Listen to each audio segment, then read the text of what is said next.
So today I'm looking at a different case from the ones that I've been covering recently, and this is a case from Queensland in Australia. Kaydence Mills was born on the 23rd of September 2014 in Cairns, Queensland. Even before she was born, she was known to Children's Protective Services with what was known as an unborn child high risk alert, having been issued for her mother, Sunita DeWitter, due to fears about Kaydence's biological father, Robert Mills, who was considered a threat to both the child and her mother.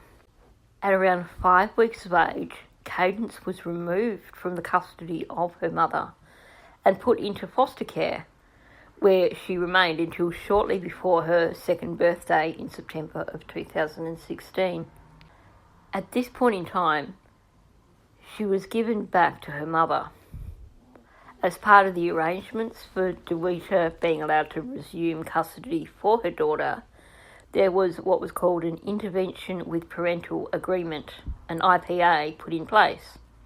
This basically meant that DeWitter agreed to continue to work with Protective Services to ensure that her daughter was being adequately cared for. Protective Services maintained this IPA for only 2 months. So in November of 2016, the IPA was closed and Protective Services only paid one more visit to DeWitter and Kaydence after that point in time. This occurred 2 months later in December of that year. By this point in time, DeWitter had a new partner by the name of Kaydence Mills. Pardon the pronunciation, I'm not sure if that is correct. So Protective Services paid a visit to them in December of 2016, and that same month they moved with Kaydence 1,300 kilometres south to Chinchilla, still in Queensland. They informed child safety officers that they were doing this to get away from Kaydence's biological father, Robert Mills, with Desagi alleging that he'd been assaulted by associates of Mr. Mills in Cairns earlier that year. So it seems that at this point in time, either safety officers simply dismissed Kaydence's case, or if it was referred to Protective Services in Chinchilla, it was somehow overlooked, because after moving to Chinchilla, Desagi began to become violent with Kaydence. He would often hit her with a bamboo stick. This is according to accounts that came out during his trial. And witnesses also claimed that the toddler lived like an animal and at times slept on the floor in the toilet.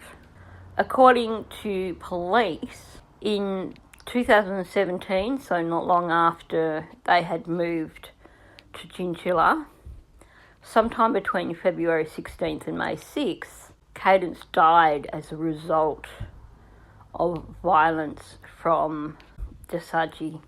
And after her death, Desagi and DeWitter hid her body in an outhouse in the back of the house until later going on a supposed camping trip, where they then took her body and buried it in a weir in Chinchilla.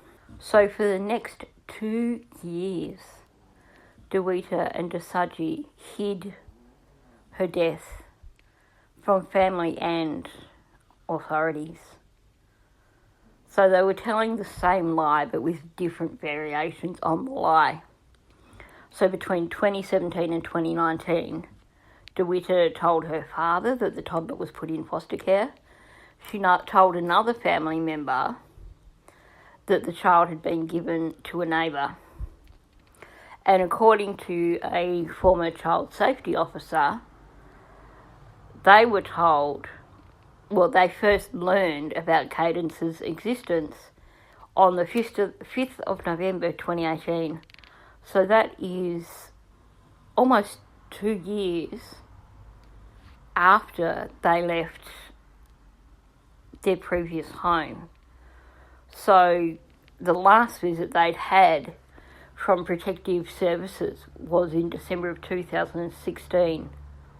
So this was nearly 2 years later that Kaydence then came to the attention of child safety officers. And this was a result of a phone call conversation where this officer was following up on a domestic violence incident and was told about the child, but was told that the child was living with an aunt by the name of Jessica. But when pressed for further information, DeWitter was unable to provide a last name or contact details for this apparent aunt. And then also when questioned if Kaydence was in daycare, she said that she wasn't in daycare. Meaning, of course, that there would be no official record of Kaydence anywhere. So, according to a former child protection worker, the staff who were dealing with Kaydence's case failed to perform their duties, since the department's child safety manual requires workers to physically see every child in the household as part of an investigation. If a child is not in the home when an officer attends, they must find out where they are and physically cite that child. If they can't do that, police should be notified. So he's quoted as saying it's the basic fundamentals of a good investigation and assessment by a child safety officer. And in this case, for some reason, it did not happen.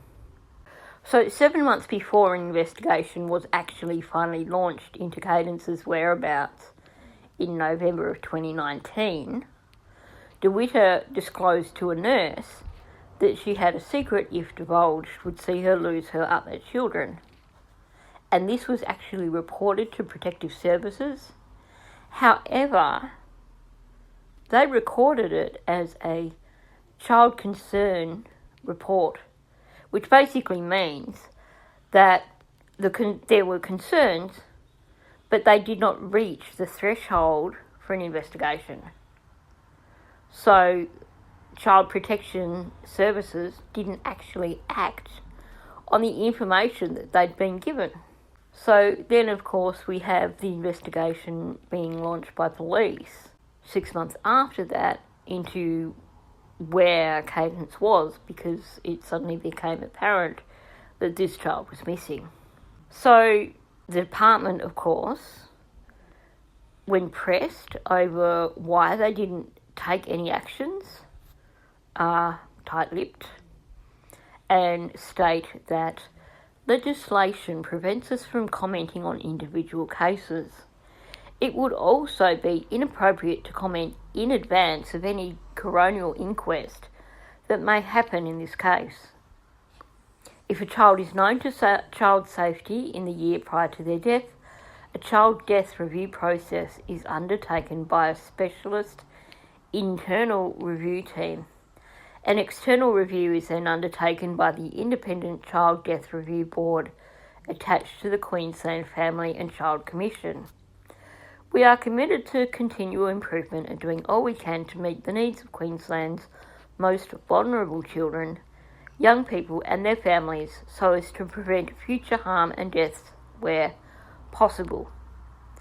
So essentially they're saying, well, there will be an internal review of the case, and apparently there will be an independent review of the case, but they are refusing to speak on the matter.